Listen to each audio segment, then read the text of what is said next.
오늘 우리에게 주시는 하나님의 말씀은 사도행전 16장 19절에서 25절까지 말씀입니다.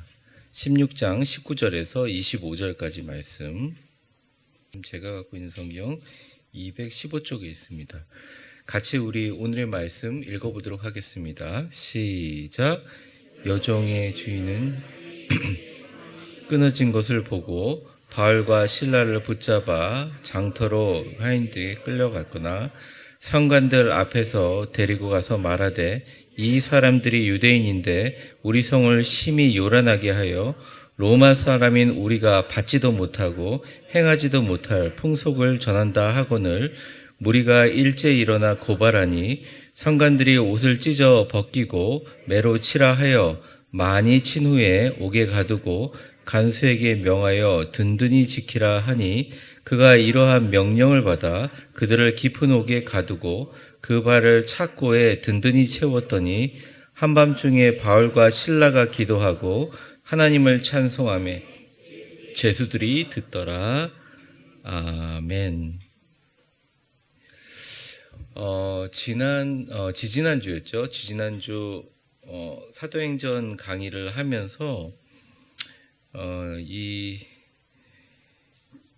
바울과 실라가 처음 이 빌립보 지역에 이르러서 자주장사 루디아라는 하나님의 사람을 만나게 되는 귀한 복된 소식을 같이 나누었습니다. 그러고 나서 이제 바울과 실라가 기도하러 나가는데 이제 어떤 일이 일어나요. 그냥 성경 말씀을 읽겠습니다. 사도행전 16장 16절에서 18절까지 말씀 한번 읽어보겠습니다. 이 내용들은 여러분 다 아실 겁니다. 같이 읽겠습니다. 시작.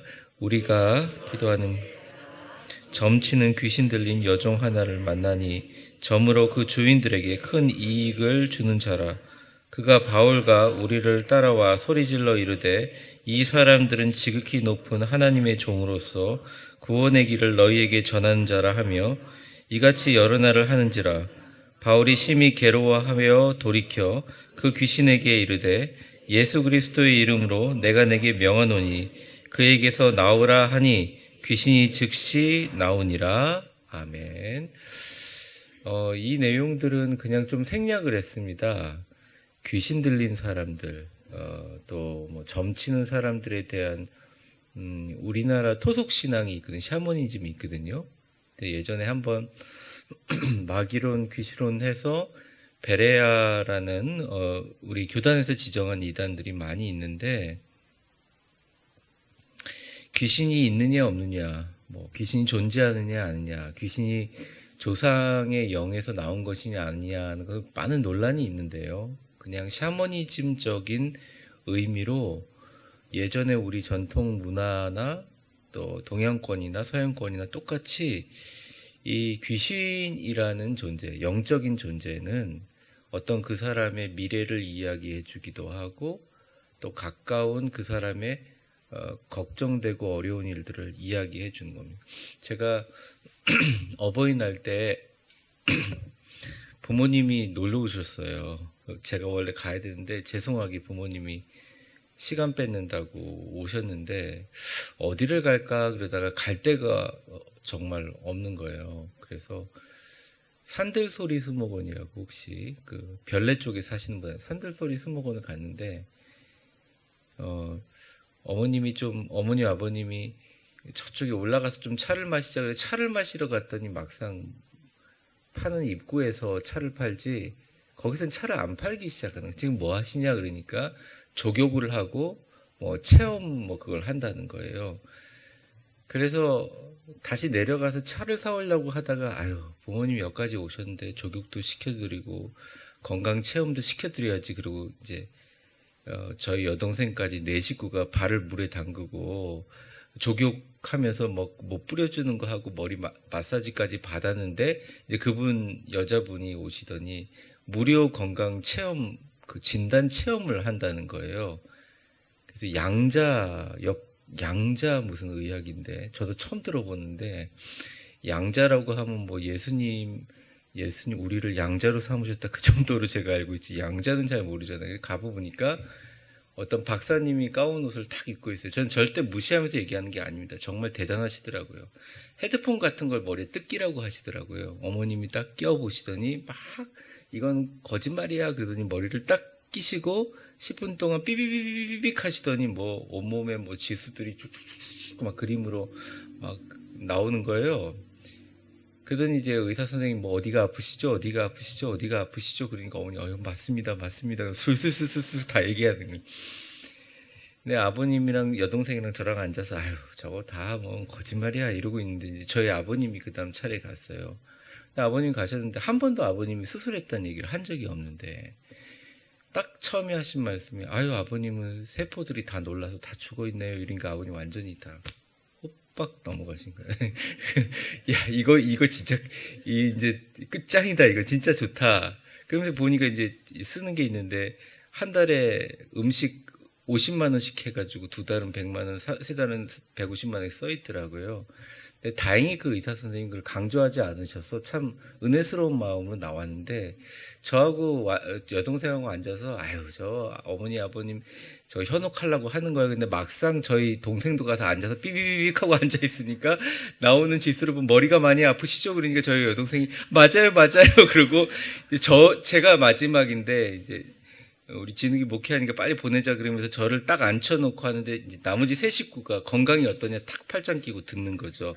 삐비비빅 하면서 딱 나왔는데 저는 의외로 건강하고 뭐 조금 피곤해서 간이 안 좋고 뭐 그런 얘기를 뭐 하시는데 네 너무 감사합니다 나오면서 저도 술술술 요즘에 제가 좀 피곤하고 입안이 터지고 그런 얘기를 하고 앉아 있는 거예요. 이게 제가 여기서 느낀 게 뭐냐면 사람들이 이제 미래를 본다 생각하고 그 사람의 삶을 통찰한다고 하지만 대부분은 알고리즘 안에 있습니다. 대부분 그래서 진짜 용하다고 얘기하는 이 땅의 무속인들이 진짜 귀신이 들려서 어떤 사람이 왔을 때 그 사람에게 그 사람의 과거를 살짝 비춰주면서 지시하는 경우도 있고 통계적으로 하는 경우도 있다는 거죠. 근데 당시 빌립보 지역은 굉장히 영적으로 종교적으로 굉장히 어떤 종교성이 강한 사람들이에요. 그러니까 여기 보면 이 여인이 눈이 멀었다고 나와 있잖아요. 여기 보면요. 16절에 보면 눈이 안 멀었나요? 점치는 귀신 들린 여종 하나가 만나서 점으로 그 주인에게 큰 이익. 그러니까 이 여인이 막 그런 점을 치고 예언을 하는데 돈을 엄청나게 번 거예요. 근데 보니까 이 여종을 잘 사용하면 큰 이익이 될 것 같은데 이 여인이 진짜 신령했나 봐요. 아주 보면 굉장히 이게 뛰어난 왜 그러냐면 17절에 보면 바울을 따라가며 소리칩니다. 이 사람은 지극히 높은 하나님의 종으로 구원의 소식을 전하는 거다. 이렇게 딱 얘기를 해버리는 거예요. 그러니까 바울이 다른 거는 좀 참겠는데 복음을 전하고 하나님의 복음을 전하는데 이게 좋은 사람 뭐 이렇게 소위 말하는 자주장사 루디아처럼 영향력 있고 힘 있고 좀 명망 높은 사람 입에서 하나님 복음이 나와야 되는데 이 귀신 들려 점치고 모든 사람이 아는 여종 입에도 나오니까 너무너무 거기서 힘들었다 괴로워한다라고 하면서 말합니다. 예수 그리스도의 이름을 내가 명하노니 귀신아 즉시 나와라 이래버려 나와버려요. 근데 이 사건이 뜩 일어나고 나니까 정말 주인은 황당한 거예요. 너무너무 돈을 벌 수 있는 정말 좋은 기회를 다 놓쳐버린 거죠. 그래서 정말 아주 끔찍한 여기는 나와 있지 않죠. 끔찍한 태형과 고통을 가하게 됩니다. 우리나라에 옛날에 이제 춘향이 뭐 이몽룡 할 때 칼 쓰는 거 있잖아요. 목에다가 이렇게 탁 나무 판자 하나 걸고 이러고 착고를 해두면 여러분 왜 그렇게 해놓을까요? 목에다 이렇게 반성하라고 이렇게 해놓은 걸까요? 그게 아니라 아무리 죄인들도 저녁에는 자야 되잖아요. 들어누워서 편하게 좀 자야 되잖아요. 허리도 숙일 수 있고 일어날 수도 있어야 되는데 들어눕지도 못하고 일어나지 못하고 하는 고통을 강화시키기 위한 거거든요. 근데 여기 보면 24절에 보면 그 발을 차고에 세웠으니 이 차고라고 나오는데 옛날에는 착고라고 얘기했습니다. 성경에 차고는 뭐냐면 구멍 5개에 목하고 두 팔목과 두 발목을 딱 끼워요. 그럼 이거는 칼보다 더 심하게 움직일 수 없게 고통을 주는 거예요. 굉장히 고통. 잠도 못 자게 만드는 거죠. 네, 그렇게 고난을 당하는 와중에서 일어나는 일들입니다. 이 19절을 한번 제가 한번 읽어보면 19절 보여주세요. 여종의 주인들은, 여기 보면 주인이 한 명이에요, 여러 명이에요? 여러 명이죠. 그러니까 이 여인을 통해서, 귀신 들린 여인을 통해서 이렇게 돈을 이렇게 착취하는 카르텔이 되어 있었던 모양이에요. 이게 어떤 독일 성서학자는 그런 얘기를 합니다. 지금 상황에서 보면 이 여인 정말 귀신이 들려서 예수님의 영의 존재, 성령의 사람들을 알아보는 능력이 있지만 주변에 여러 사람들이 이렇게 봐가지고 사람들이 자꾸 몰려들지 않으면 어머 뭐 용하네 이런 사람들을 이제 붙이고 이러는 거죠. 완전히 야바위 같은 그런 카르텔이 있는 거죠. 근데 자신의 수익이 소망이 끊어진 걸 보고 바울과 실라를 붙잡아 장터로 관리들에게 끌고 갑니다. 20절 한번 보여주세요. 그러면서 상관들 앞에 데리고 말하는 이 상관들이 누구냐? 빌립보 시내에 있는 치리하는 관리일 수도 있지만 대부분의 사람들이 예상하는 건 이거는 로마에 파견 나온 사람들이죠. 왜냐하면 사람을 가두고 사람을 죽이고 사람을 벌할 수 있는 치리에 대한 모든 치안 법권의 힘은 속국을 유지하고 있는 그 로마 정부에서 있는 거죠. 그래서 사실은 이렇게 상황이 되었을 때 바울과 실라가, 특별히 바울은 로마 시민권자였죠. 나 시민권자야 하면 그냥 끝나는 일입니다. 근데 보면 그냥 말할 때 가만히 있어요. 이 사람들은 유대인인데 우리 성을 심히 요란하게 합니다. 로마가 가장 싫어하는 게 뭐냐면 자신들의 통치 지배 구조를 위협하는 걸 가장 싫어했어요. 예수님도 사실은 예수님의 제목에 정치죄라고 했지만 풍기문란죄, 소란죄예요. 소란한 걸 되게 싫어하고 아주 강력하게 처벌했죠. 그래서 사실은 이 찾고 채워가지고 한다는 것은 죽인다는 얘기랑 같습니다. 그러면서 이 설명합니다. 21절 한번 보여주세요. 같이 읽어보겠습니다. 21절 시작.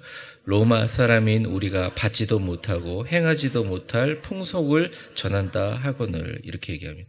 받지도 못하고 행하지도 못할 풍속을 전한다. 이렇게 얘기합니다. 이게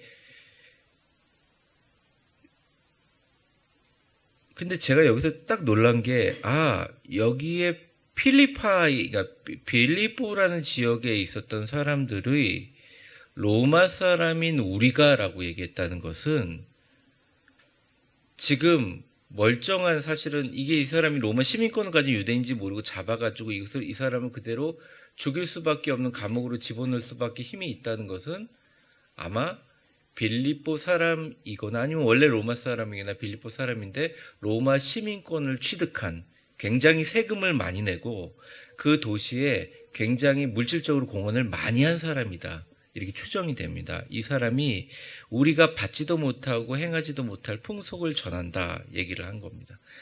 자, 만약에 이때 바울과 실라가 아닙니다.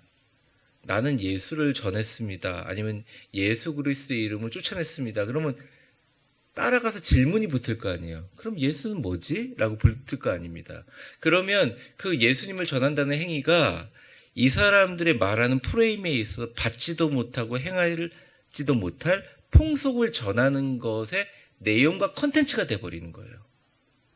그러니까 많은 사람들이 왜 뭐로 바보같이 거기 가가지고 태형 맞고 두들겨 맞고 찾고 치우고 그러고 나서 찬송 부르고 옥문이 열리고 뭐 그런 과정을 하냐. 그냥 로마 시민권을 하고 그냥 루디아랑 다시 만나가지고 개척하면 되지라고 했는데, 이 고통을 당하고 이 모욕과 수치심을 당하는 게 바보 같고 그걸 대항할 힘이 없어서가 아니라 하나님의 복음이 훼손될까봐 바울이 그냥 묻어버린 거예요. 그리고 신라도 마찬가지로 묻은 거예요. 이러다가 죽어도 상관없다라고 생각한 거죠.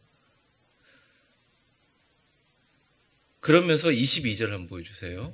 22절에 이제 장면이 생생하게 그래픽 같이 그려지는데 같이 읽어보겠습니다. 시작. 무리가 일제히 일어나.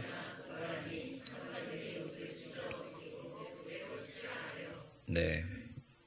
무리가 일제히 일어나 고발하니 상관들이 옷을 찢어 벗기고 매로 치라 이렇게 명령을 합니다. 여기서 상관들은 우리가 로마인이라고 얘기해 상관들이니까 아마 로마 군병들이나 거기 있는 치리하는 능력을 가지고 있는 사람들이죠. 누구시죠? AI인가요? 네. 저도 요즘에 AI가 무서워가지고 저도 아니 제가 요즘에 되게 무서운 게 기가진이 아시죠? 기가진이. 제가 이게 설교 때 써먹으려는데 수요일에 오신 분들 고마워서 말씀. 아니 기가진이가 요즘 좀 이상해요. 저희 집 기가진이가 저 혼자 있는데 기가진이 보고 기가진이 아니 그러니까 이게 KT에서 나오는 그 AI 그겁니다. TV 켜줘. 기가진이 CNN 채널 틀어줘. 뭐 이런 거 하면 네 CNN 채널로 이동합니다. 뭐 이렇게 얘기를 고분고분 얘기를 잘했거든요. 근데 한 번은 기가진이를 아무리 불러도 기가진이가 대답을 안 하는 거예요. 짜증이 나가지고 기가진! 그랬더니 네 이렇게 간단하게 대답하는 거예요. 좀 화가 나는지 TV 켜줘. 근데 TV를 안 켜는 거예요. 근데 화가 나서 TV 켜! 이랬더니 원래 TV를 켜줘 그러면 네 TV를 켜겠습니다 이러잖아요. 아무 말 안 하고 띡 TV를 켜는 거예요. 이거 너무 무섭다. 구글의 AI 챗 GPT 그 개발한 사람이 너무 킬러 로봇들이 이제 나올 것 같아서 너무 무서워서 자기가 은퇴했다고 얘기하고 그 사람이 이야기가 요즘 화제잖아요. 그래서 이게 기가진이한테도 조심해야 되나 이런 생각이 들었습니다. 그냥 하는 말이고요. 지금 이 시대에 정말 복음을 방해하는 게 뭐냐? 많은 사람들은 문화적인 게 방해라고 생각합니다. 옛날에 문화적인 게 방해라고 생각해서 막 원주민들과 같이 밥을 먹고 원주민들도 생활하고 그리고 그들의 생활과 삶 속으로 같이 들어가는 그 컨텍스츄얼라이제이션이라고 하거든요. 그러니까 그 안에 자기의 모든 갖고 있는 컨텐츠와 문화를 흡수시키는 거죠. 그러니까 우리나라에 처음 왔을 때 오늘 제가 호주 선교대회 준비한다고 이제 오늘 꽤 오랜 시간 동안 오후까지 노예 신성교회 가서 같이 교육을 받았는데 호주에 처음에 선교사님들이 와가지고 선교사님들이 딱 보니까 너무 기가 막힌 거예요. 호주에서는 정말 이분들 호주에서 와서 진짜 귀족 집안이고 학교 교장하다가 하나님 복음 들고 딱 들어왔는데 사람들이 신발도 안 신고 그런데 남자들은 갓을 쓰고 앉아있고 여자분들은 앉지도 못하게 하고 서게 하고 너무 문화가 다른 거예요. 그리고 모두 다 담뱃대를 물고 이렇게 남자들이 뻐끔뻐끔 다 피고 있고 남자들은 앉아있고 여자들은 서 있고 이게 너무 안 되니까 야 이거 복음을 전해야겠다 싶어서 진짜로 한국 남자처럼 갓을 쓰고 담뱃대를 물고 전도를 했다는 거예요. 그러니까 옛날에는 문화가 선교에 굉장히 큰 장벽이었어요. 근데 여러분 요즘에도 문화가 선교의 장벽이라고 생각하세요? 그리스나 치앙라이 가보시면 알겠지만 한국 사람들을 좋아합니다. 왜? BTS 때문에 좋아합니다. 한국의 문화를 좋아합니다. 음식 때문에 좋아해요. 그러니까 이 방송의 영향. 그러니까 문화라는 것은 이제는 선교의 큰 이슬람을 제외하고는 문화는 선교의 걸림돌이라기보다는 어떻게 보면 교각이 지금 되고 있어요. 근데 오늘 본문에서 얘기한 것처럼 선교의 진짜 걸림돌이 뭐냐? 경제적인 이익. 어떻게 보면 예전에 돈이라는 것이 가장 큰 선교의 힘이기도 했는데 이제는 이 물질주의라는 것이 선교의 가장 큰 장벽을 만들기도 한다는 거죠. 선교사들이요, 이제는 물질적인 후원이 없으면 예전에는 뭐 옛날에 영화 미션에서 보는 것처럼 벌거벗고 가가지고 폭포에서 전도 이런 일들은 그냥 낭만일 뿐이죠. 다시 물질적으로 후원을 받기 위해서 다른 나라로 돌아가요. 그런데 돌아가고 나서 코로나가 터지니까 문이 다 닫혀버리죠. 그럼 3,000명이 선교에서 지어놓은 만들어놓은 교회들이 다 문을 닫게 되는 일, 이 돈 때문에.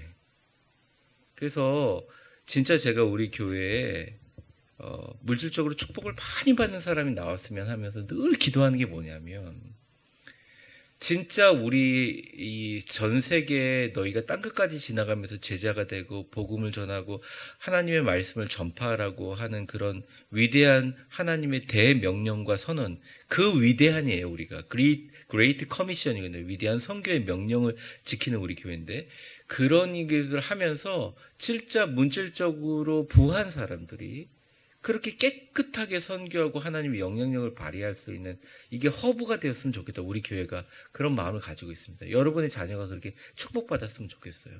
오늘 본문에도 보면 사실 문화는 문제가 전혀 아니에요. 돈 때문에 잡아서 이렇게 방해를 하고 힘들게 만든 것입니다. 무리가 일제 일어나 고발하는 거죠. 근데 왜 옷을 찢어 벗기고 때렸을까요? 여기서 성서학자들도 이해를 못하고, 저도 이거에 대해서 주석서를 여러 번 봤는데 내용이 없어요. 근데 추정은 해요. 추정은 돈을 받았다 밖에 이해가 되지 않는 거죠. 매수당했다라는 거죠. 그래서 엄청 때립니다. 많이 때리죠. 그래서 23절을 한번 보세요. 23절 같이 읽겠습니다. 시작. 많이 친 후에 옥에 가두고 간수에게 명하여 든든히 지키라 하니, 든든히 지키라 하니, 많이 친 후에 옥에 가두고 간수에게 명하여 든든히 지키라고 하니. 옛날에 핸드폰이고 뭐 연락할 길이 없으니까 아마 루디아가 알았으면, 루디아는 황제에게 옷 파는 사람이잖아요. 해결할 수 있는 부분이거든요. 근데 참았다는 것입니다. 그들이 일어나 고발할 때 한마디 변명이나 정당성을 피력하거나 설명하지 않고 온유하고 겸손한 가운데 당하고 끌려가고 고통을 당했어요. 왜? 복음 전파를 위해서.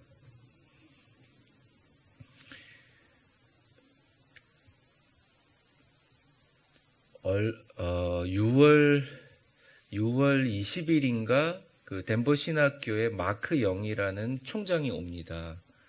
그래서 선교 학회를 여는데, 모르겠어요. 제 친구가 동시 통역을 할지 제가 동시 통역을 할지 모르지만 거기 가서 이제 같이 나누는데, 근데 그분이 얘기하시는 게 있어요. 한국 선교뿐만 아니라 다른 나라의 모든 선교를 얘기하면서 다 선교의 길이 지금 많이 막히고 있거든요. 코로나 이후에. 그래서 해답을 얘기하는 그런 포럼이라는 책들을 주니까 내용이 딱 똑같아요. 일반 이 땅에 믿지 않는 불신자들에게 복음을 전하기 위해서 가장 효과적인 방법은 손해를 보는 거래요. 그러니까 어떻게 보면 인간적으로 보면 너무 속상하잖아요. 슬프잖아요, 사실은. 여기서 만약 변명하고 정당성 필요, 바울이 얼마나 말 잘하는 사람이에요. 성격은 얼마나 또 격한 사람이에요. 근데 그 주인들이 잡아가지고 자기들을 고발하면서 자기가 예수 그리스도의 이름으로 귀신을 쫓아낸 일을 풍속을 어지럽히는 희한한 일이라고 이야기한 프레임 때문에 어떻게든 하나님의 복음이 존귀하게 되는 것들을 방해하고 치졸하게 만드는, 방해하기 위해서 그냥 겸손하고 온유한 가운데 설명하지 말고 매를 맞아요. 복음 전파를 위해서. 베드로전서 2장 19절에 나오면 이런 말씀이 있습니다. 같이 읽어보겠습니다. 시작. 부당하게 고난을 받아도 하나님을 생각함으로 슬픔을 참으면 이는 아름다우나. 네. 제가 늘 얘기하는 게, 자기가 갖고 있는 작은 손해라고 하지만 하나님을 위해서 손해를 감수하면 하나님이 갚아주시는데 엄청 크게 갚아주세요. 그 예외 법칙은 한 번도 벗어난 적이, 지금까지 어떤 법칙도. 근데 여기 있는 분들이 진짜 억울하고 분한 방향으로 생각을 해가지고 이것들을 이야기했다면 되게 이상한 방향으로 되고 빌립보 교회가 세워지지도 않았을 거라는 겁니다. 어떻게 보면 빌립보 교회에 루디아라는 여인 한 명으로, 그분의 재력으로 교회가 세워질 수도 있었어요. 근데 하나님의 방법은 참 신기하게 이렇게 고통과 시련 속으로 넣게 되는 거죠. 23절에 보면 많이 친 후에라고 얘기하거든요. 많이 친 후에 옥에다 가둔다. 당시 법으로 40대를 때리면 죽는다 그래가지고 39대를 치게 돼 있어요. 그래서 고린도후서 11장 24절에 보면 이런 얘기가 있습니다. 바울이 자기의 당한 거를 유대인들이 40에 하나 감한매를 5번이나 맞았다. 굉장히 고생을 많이 했다는 거죠. 그래서 여기에 나와 있지는 않지만 갑자기 장면이 밤중으로 바뀌죠. 이게 여기 지금 제가 좀 읽어보면 붙잡아서 들어갔다가 많이 친후에 옥에 가두고 든든히 받기라 하면서 그가 명령을 받아 그들을 깊은 옥에 가두고 그 발을 착고에 든든히 채웠더니 하면서 25절에 바로 한밤중에로 나오잖아요. 근데 이 한밤중에 무슨 그 시간의 텀에 뭐가 있었느냐, 거의 100% 맞아서 기절한 걸로 생각하고 있다는 것입니다. 곽선임 목사님 설교집에 보니까 곽선임 목사님이 이런 얘기를 하셨어요. 곽선임 목사님이 옛날에 군대에서 통신장교를 했대요. 근데 작전이 실패했다는 거예요. 옛날 군대는 무식했지 않습니까? 6.25 있을 때, 그럴 때 군대니까 엄청 두들겨 맞았다는 거죠. 두들겨 맞고 이제 영창에 들어온 거죠. 근데 매를 한 14대 정도 맞고 기절해 버렸다는 거예요. 기절해가지고 딱 깨어보니까 영창인 거죠. 그래서 훌쩍훌쩍 오고 있는데 컴컴한 데서 누가 아유 올 필요 없이 죽지 않고 살았으니까 됐지 뭐 이런 소리가 들린다는 거죠. 딱 보니까 옆에 있는 자기랑 같이 작전하던 작전 장교가 들어와 있다는 거예요. 그러면 서로 얘기하다가 서로 사귀었는데 훗날 그분도 굉장히 유명한 목사님이 되셨다는 얘기를 하더라고요. 근데 이때도 너무너무 맞다가 기절해서 깨어나 보니까 온몸이 채워져 있는 상태, 너무나 절망적인 상태이지 않습니까? 그런데 이분들이 뭘 했나요? 25절 같이 한번 읽어보겠습니다. 시작. 한밤중에 바울과 실라가 기도하고 하나님을 찬송하며 죄수들이 듣더라. 네. 밤중에 깨어나서 쑤시고 아픈데 그들이 그 시간에 기도를 한다. 그 깊은 밤중에 찬송을 한다. 어떻게 보면 굉장히 황당한 일이죠. 여기서 되게 중요한 말씀인 것 같습니다. 오늘의 이제 본문의 핵심인데, 꼭 바울이나 실라처럼 억울한 일을 당해서 두들겨 맞아가지고 기절해서 감옥에 가지 않더라도 우리는 삶 속에서 내 삶에 내가 당한 일들이 가장 큰 일이고 억울한 일이라고 생각하는 그런 어떤 마음 한켠에 상처를 다 갖고 있어요.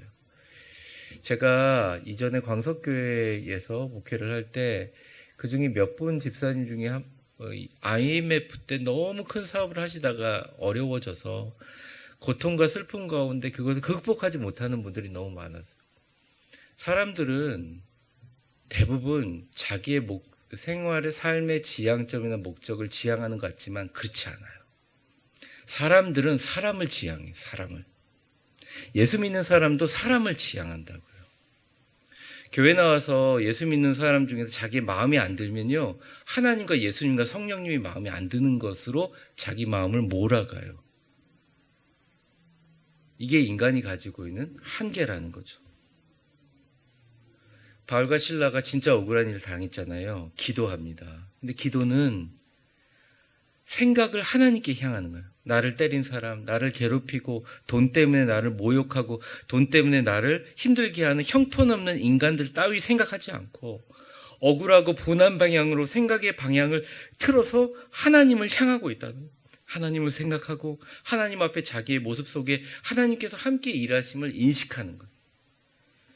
고난이 있어요. 황당한 일이 있어요. 감정적으로 대응할 수도 있지만 일단 한번 생각해 보는 거죠. 이 일이 나한테 왜 일어났을까? 그리고 이 일에서 나에게 주는 의미가 뭘까? 제가 이 본문을 읽으면서 저도 엄청 답답했거든요. 하나님이 능력이 없나요? 루디아를 만나게 해주신 하나님 아니에요.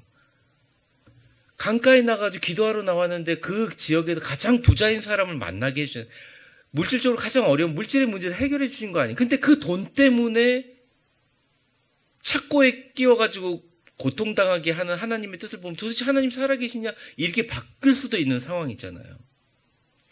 우리 한국의 신학생들, 그리고 이 땅에 목회를 하고자 하는 분들, 그리고 우리 선교를 하고자 하는 선교사님들, 제가 노예 일을 하다 보니까 진짜 많이 만나거든요. 목사님들 정치부 석이라 엄청 면접을 많이 해요.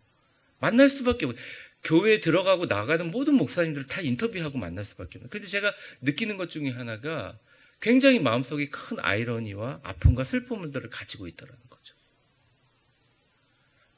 하나님의 영광을 위해서 모든 것을 다 버리고 주님을 향해서 달려왔지만 결국 나의 앞길을 가장 막는 것이 그런 인간적인 것을 발견할 때 많은 절망을 느끼고 아픔을 느끼는 거죠. 근데 그분들도 저희도 다 똑같은 사람이에요. 사람을 바라보고 세상을 바라보면 고난 중에 우리는 하나님 앞에 좋은 모습을 볼 수가 없다는 거예요.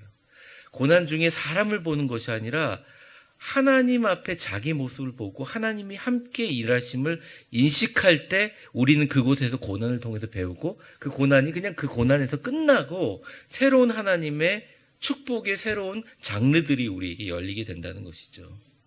하나님이 능력이 없어서 이 고난 사건을 만들었나요? 전혀. 하나님이 왜 귀신 들린 그 여종에게 이 사람은 하나님 복음 전하는 자란 말을 하게 하셨을까요? 마귀조차도 자기들이 주장해서 예수님을 십자가에 못 박아 죽이는 것으로 사탄들은 생각했지만 결국 사단의 그 모든 계략을 다 완전히 뒤집어서 부활 승리하심으로 온 인류를 구원하신 하나님의 계획 앞에 마귀는 그냥 손바닥 안에 있는 거 아니에요. 근데 하나님이 그렇게 하신 이유는 우리를 괴롭히거나 어떨 땐 막 훈련시키거나 우리를 때리거나 우리에게 야단치거나 뺨을 때리시기 위한 게 아니라 하나님의 계획이 들어있다는 거죠. 그래서 하나님이 이 바울과 실라로 하여금 이 최악의 상황 가운데 기도하게 만드시고 결국 돈은 루디아가 됐지만 첫 교인과 첫 등록 가족은 감옥의 간수와 그의 일족들과 가족이 된 게 한 거예요. 여러분 생각해 보세요. 로마 정부에서 돈을 받는 공무원이고 감옥의 간수인데 그 사람이 첫 교인이 됐는데 빌립보 교회가 스테디하게 세워져 가면서 이 셋업을 해가는 과정에서 로마 황제 숭배 안 한다고 잡아가는 일이 있겠습니까? 없겠습니까? 얼마나 보호를 받아요. 하나님의 모든 뜻이 여기에 다 담겨져 있다는 것이죠. 성서학자들은 이렇게 얘기합니다. 바울이 맞는 순간 자기가 그 장면이 떠올랐을 것이다. 스데반 집사가 돌에 맞아서 막 죽어가면서 주님이 계신다라고 얘기하며 끝까지 사랑하는 모습, 자기가 그 때리고 옷 집어던지는 사람도 옷 보관했던 그런 모습들, 그러면서 내가 죽어야 되는 그런 상황 가운데서도 하나님께서 나를 살려주셨던 것, 다메섹에서 사울아 사울아 내가 어찌하여 나를 핍박하느냐, 누구십니까? 나는 네가 핍박하는 예수라. 얘기 들었던 모든 장면들이 다 떠올랐다. 그러니까 아무 말도 안 하고 이 고난을 당한 거예요. 여러분 슬프고 힘든 일이 있는데 아무 말 안 하고 진짜 그 고난을 잘 견디면서 계속 기도하고 하나님께 나아가는 힘든 어둠의 터널을 지나고 있는 분들이 혹시 계시다면 그런 분들이 옆에 있으면 그분들을 위해서 위로해주고 그분들을 위해서 축복은 해주되 동정하지 마세요. 그분은 굉장히 위대한 여정을 지금 거치고 있는 거예요. 이것만 거치고 나고 이것만 극복하고 나면 하나님께서 놀라운 길로 열어주신다는 거예요. 믿으십니까? 예수 믿는 자를 죽이고 거기에 가담하고 사실은 다메섹 도상에서 거꾸로 죽어고 눈물로 죽어도 마땅한 나를 예수 그리스도께서 나를 사로잡으셔서 포로되게 하시고 예수의 이름으로 영광스러운 매도 맞고 이대로 죽는 것조차 감사합니다 라고 하는 마음이 있었기 때문에 찬송을 한 거지, 내가 찬송을 하면 감옥 밖에 나갈리라고 기대하고 찬송한 게 아니에요. 이게 굉장히 중요한 포인트인 거예요. 제가 저번에도 한번 주일 설교 언제 설명한 적 있지만 하나님은 우리의 모든 것을 심령을 통찰하시기 때문에 진정성이 되게 중요해요. 그 진정성이 하나님이 딱 맞닥뜨리면 하나님이 그 사람을 쓰세요. 그리고 그 쓰는 폭이나 스케일은 우리 인간으로 할 수가 없다는 것입니다. 우리가 뭔가 내가 기도하고 간구하고 이 내가 하고 있는 선교에 대한 비전이 순수한데 뭔가 이루어지지 않다면 진정성을 늘 점검하시면 됩니다.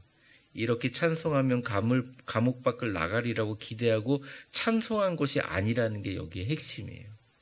오늘 말씀 듣고 내가 집에 가서 이제 찬송 부르고 기도하면 이 문제 해결해 주시겠지 이렇게 접근하는 게 아니라 나에게 이런 일이 있는데도 불구하고 하나님의 은혜에 감사해서 찬송하고 감사하고, 시련 속에서 여호와는 나의 목자시니 내게 부족함이 없다 기도하며 찬송하며 하나님을 향하고, 미움도 절망도 낙심도 좌절을 다 내려놓고 기도하고 감사하고 찬송할 때 우리는 하나님께 더 가까이, 주님께 더 가까이 크게 쓰임받는 사람이 된다는 것입니다. 십자가에 달린 주님을 더 밝게 본다는 거예요. 그러면서 우리 교회 사랑하는 성도님들, 특별히 수요예배 나오신 분들, 찬양팀들, 또 우리 교회가 지금까지 거의 6년, 이제 11월 달이 되면 6년 가까이 되는데, 이런 기간들을 쭉 지나가면서 많은 일을 겪으면서 하나님의 복음의 말씀의 자리, 예배의 자리를 지키는 여러분들은 정말 하나님께서 사랑하시고 놀랍게 인도해 주실 줄 믿습니다. 아니, 그렇게 될 것입니다. 더 하나님께 가까이 더 쓰임받는 사람이 되는 거예요. 십자가에 달린 주님을 더 밝게 본다는 것이죠. 오늘 말씀을 정리하겠습니다. 오늘 내용은 너무 간단해요. 그냥 억울한 일 당해서 고난받고 감옥에 갇혔는데 밤중에 기절했다 깨어나가지고 기도하고 찬송했더라, 그 내용이에요. 근데 그 간단한 내용 가운데 숨겨져 있는 하나의 뜻은, 하나님을 고난 중에 찬송하고 기도하며 하나님을 바라보는 사람에게 하나님은 놀라운 일을 예비하고 계신다. 이 뒤에 보면 여러분 다 아시다시피 갑자기 밤중에 다 옥고가 풀러지고 다 나왔잖아요. 그리고 어떤 분들은 이해가 안 된다 그래요. 아니, 너무 나오면 되지 뭐. 빨리 나와가지고 빨리 루디한테 연락해가지고 빌립보 교회 세우면 되지. 그런데 도망쳤습니까? 안 도망쳤습니까? 안 도망쳤잖아요. 그 간수가 자기가 자결하려고 하는 것을 보면서 자결하지 말라, 내가 여기 있다라고 얘기하잖아요. 거기 있는 사람을 감동시켜서 빌립보 교회의 첫 교인을 만들기 위한 하나님 위대한 역사가 있다는 거죠. 한 가지 이야기만 하고 마치겠습니다. 일본의 아주 작고 가난한 교회 사모님이 40대에 악성 폐암에 걸려서 돌아가셨대요. 근데 이제 폐암에 걸려서 돌아가시기 전에 많은 어떤 여러 가지 일들을 경험하시고 또 일기를 쓰고 그러다가 죽기 이틀 전에 이런 시를 썼다 그럽니다. 제가 하나 좀 읽어드릴게요. 그냥 읽겠습니다. 내 신음이여 내 찬미의 노래가 되어라. 내 괴로운 숨결이여 내 신앙의 고백이 되어라. 내 흐느낌이여 내 노래가 되어라. 주님을 찬양하는 내 노래가 되어라. 내 열이여 내 땀이여 내 숨결이여 최후까지 내 구원의 주를 찬양할 노래가 되어라. 그러고 돌아가셨다는 거죠. 오늘 말씀을 정리하면서 여러분, 우리는 어쩔 수 없이 사람은 속일 수 있어도 하나님은 속일 수가 없습니다. 그래서 하나님은 우리의 마음을 다 아세요. 우리 진정성을 아시죠. 하나님이 그 진정성을 인정하시면 그 진정성으로 나오는 어마어마한 힘이 있거든요. 여러분이 만약 시련 가운데 하나님을 찬송하면서 하나님께 기도하면서 이겨나가고 있는데, 그 기도와 찬송이 뭔가 하나님께 얻어내기 위한 기도와 찬송이 아니라 진짜 이 시련 가운데 나의 목자 되신 예수님, 성령님, 하나님으로 충만한 기도와 찬송이라면, 감옥과 같은 상황에서 여러분이 기도한다면 옥고가 풀리는 뿐만 아니라 여러분들 통해서 하나님의 위대한 복음이 시작되고 하나님의 놀라운 꿈을 이루는 축복이 시작될 줄 믿습니다. 이 시간 우리 같이 기도하는 시간을 갖겠습니다. 불 꺼주세요. 오늘 두 가지 기도 제목을 갖고 같이 기도하려고 합니다. 첫 번째, 우리 같이 기도하는데요. 오늘 바울과 실라가 너무나 억울하고 힘든 가운데 예수 이름으로 귀신을 쫓아낸 이유로 억울한 여러 가지 죄목에 씌여서 옷을 찢어 벗기고 매로 많이 치고 감옥에 가두어지고 아픔을 겪었습니다. 이러한 일들을 겪으면서 둘이가 기도하고 하나님을 찬송했어요. 근데 중요한 게 죄수들이 들었다 이렇게 나와 있습니다. 한국교회가 또 이 땅의 모든 교회가 평안하고 좋은 가운데 기도하고 찬송하는 것보다 고통과 어려움 가운데 기도하고 하나님을 찬송할 때 이 땅의 모든 죄인들, 불신자들이 듣게 되는 줄 믿습니다. 우리의 삶이 어렵고 힘들지만 나에게 내 좁은 생각에는 부당한 인생이 일어난 것 같지만 하나님의 경륜에 큰 이유가 있음을 믿습니다. 우리가 진정한 신앙인이 되게 하여 주시옵소서. 고통 중에 고난 중에 침묵하며 하나님의 뜻을 잘 찾게 하여 주시옵소서.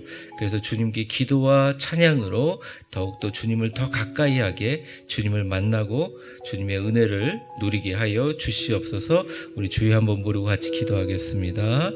주여, 사랑과 은혜가 충만하신 하나님 아버지, 간절히 기도합니다. 좁은 생각에 부당한 일이 인생에 일어난 것 같지만 정당성을 피력하거나 변명하거나 설명하지 않고 온유와 겸손한 가운데 매를 맞고 복음 전파를 위해서 주님 앞에 나왔습니다. 진정한 신앙인들은 고난 가운데 침묵하며 하나님의 뜻을 찾고 하나님의 은혜 가운데 걸어가는 줄 믿습니다. 주님 하나님 붙잡아 주시고 역사하여 주셔서 생각을 하나님께 향하고 나를 때리고 괴롭힌 형편없는 인간 따위 생각하지 않고 억울하고 분한 방법으로 생각을 틀어 오히려 하나님을 향하고 하나님의 뜻을 생각하고 하나님 앞에 자기의 모습 앞에서 하나님께서 함께 일하심을 인식하게 하여 주시옵소서. 하나님께서 능력에 없어서 이 고난의 사건이 있는 게 아닙니다.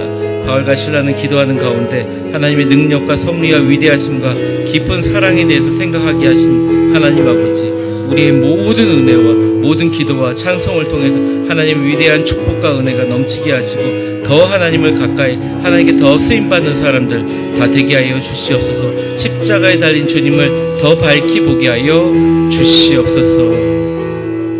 이어서 우리 기도합니다.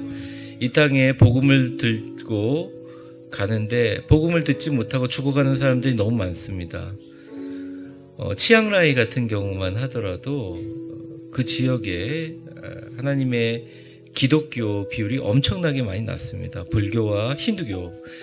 그리고 아예 복음이라는 것 자체가, 이 성경 번역 자체도 복음이라는 것은 내용들이 왜곡되어 있는 그런 곳이죠. 그런 곳에 우리가 복음을 전하고 또 우리 주변에 복음을 알아요. 교회를 알아요. 한국 교회를 너무나 잘 알아요. 그럼에도 불구하고 이슬람보다 더 나쁜 시각으로 한국 교회를 보고 어렵게 하고 그런 많은 복음의 우리 장벽들이 있습니다. 그런데 우리가 여기서 무너지면 안 되죠. 오히려 더 기도하고 찬송하고 하나님을 붙들고 하나님 앞에 더 가까이 가는 하나님의 섭리와 위대하심과 깊은 사랑을 생각하는 바울과 실라처럼 우리 교회도, 우리도, 우리 모든 성도도 승리하게 하여 주시옵소서.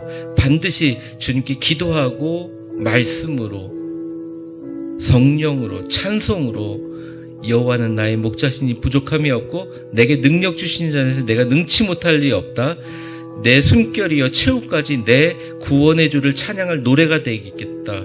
찬양했던 그 사모님처럼 우리의 모든 인생이 하나님을 향한 찬양이 되게 하여 주옵소서. 진짜 하나님을 기쁘시게 하는 교회, 진짜 하나님을 기쁘시게 하는 성도 우리 모두 되게 하여 주시옵소서. 우리 주여 한번 부르고 마지막으로 기도하겠습니다.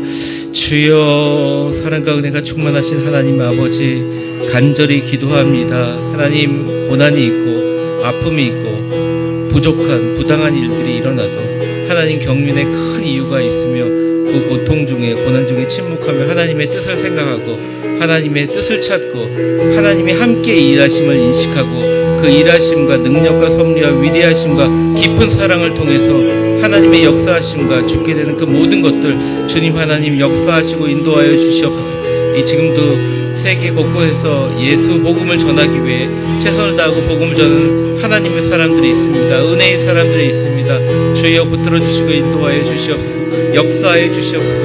은혜로 사랑으로 주님께서 나아가신 놀라운 역사하심 있게 하여 주시옵소서. 주여 함께하여 주시고 우리 사랑하는 모든 성도들 오늘 힘을 내어 능력으로 은혜로 기도하며 찬송하며 미움과 절망과 낙심과 좌절을 내려놓고 기도하고 감사하고 찬송할 때 하나님께 더 크게 쓰임받는 하나님 위대하고 복된 우리 위대한 교회 성도들 다 되게 하여 주시옵소서.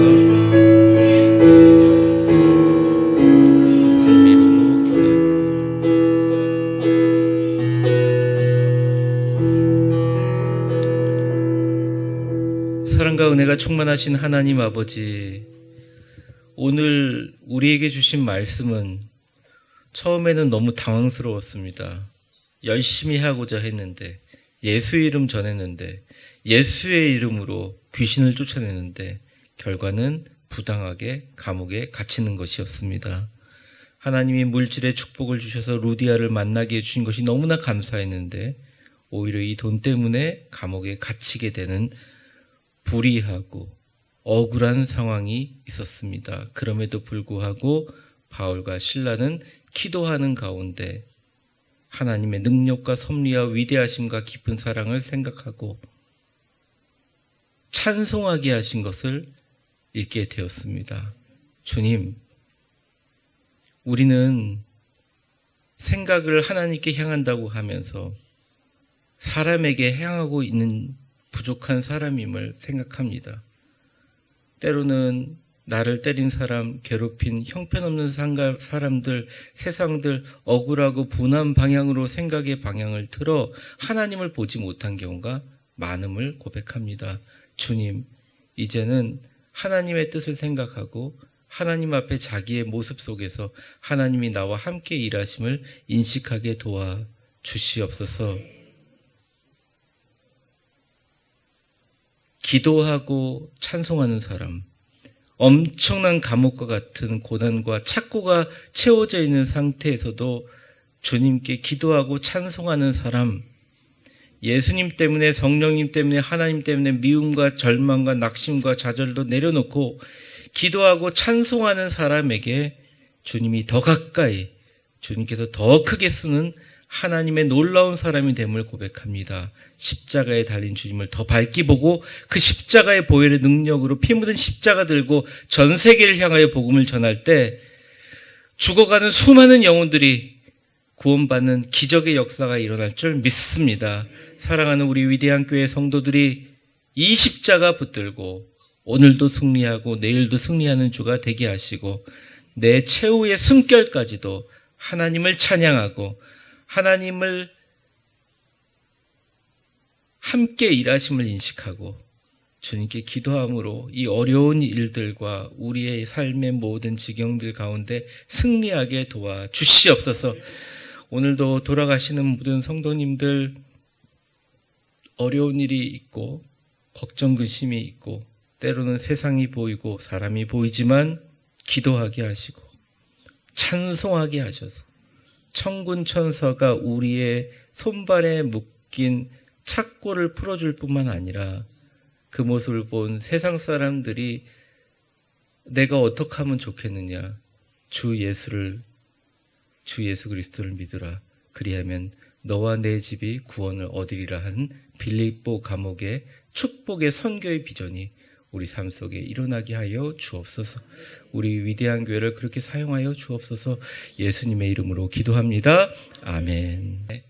착고가 채워지고 감옥과 같은 억울하고 고통스러운 시련의 밤이 다가오지만 그럼에도 불구하고 바울과 실라처럼 그래도 날 구원해 주신 하나님 찬양하고 나와 동행하시는 성령님 감사하고 나를 이 자리까지 인도하시는 하나님을 찬양하는 위대하고 복된 인생을 살아가기를 다짐하는 우리 수요예배 참석한 모든 분들과 위대한 교회 성도님들 머리머리 위에 이제와 영원히 함께 계실 것을 간절히 축원하옵나이다. 아멘.